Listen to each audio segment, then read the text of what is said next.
To know thyself, as the old men would say, is the ultimate. And there's really no better way to learn about yourself, to know about yourself, if you ask me, than through struggle and adversity. Maybe you felt unsure of yourself, you felt agitated, you felt nervous, you're about to do a class presentation, talk in front of a group of people, and your mind starts telling you all sorts of things. It starts overthinking, we might risk ridicule, we might risk humiliation, this does not feel good. We better distance ourselves from this. We do not like this.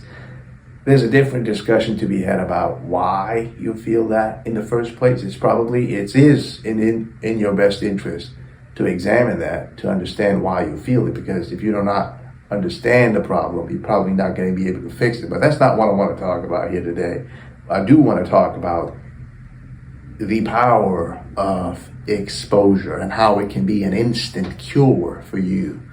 So I want to tell a story that I heard about the Amish, a group of people, a unique group of people in the United States, eastern United States, I believe, in Pennsylvania.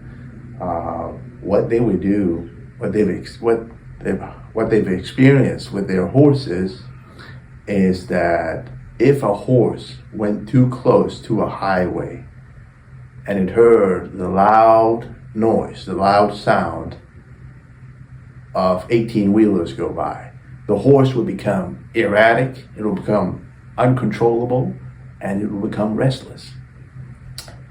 And it was pretty dangerous because the horse would just go out running into the road and kill itself. So it was not deliberate, but it was an inherited instinctual fear. An inherited instinctual fear. So what they figured, the Amish, is that if you take a young horse and you tie it to a pole next to a big highway, and you force it to hear the sound of loud noises, loud 18-wheelers go by all day on repeat, pretty quickly, it starts realizing, the sound of 18-wheelers go by means nothing.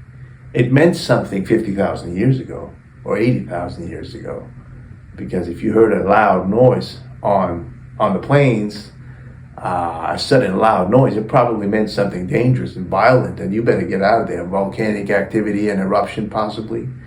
But now that same fear is not working, is not to its own advantage.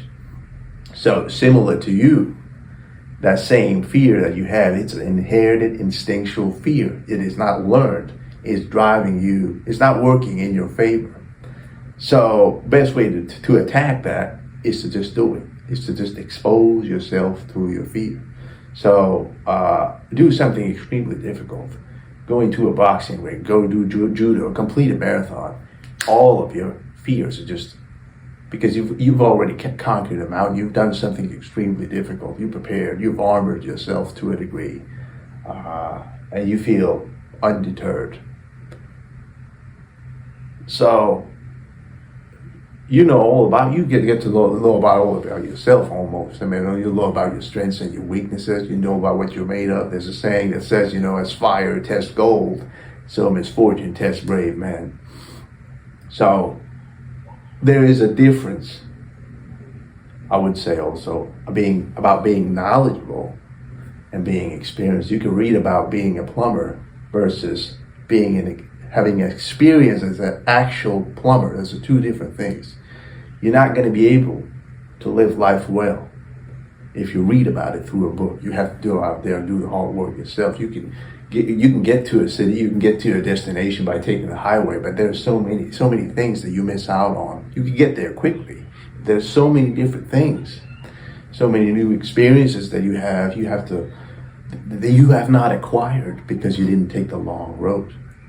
You have to take the long, slow, tedious road. You have to do the boring, mundane work, because that, at the end of the day, is going to make you a more capable person. That's going to unlock new potential within yourself and enhance you as a human being, which is then ties back to what I said initially about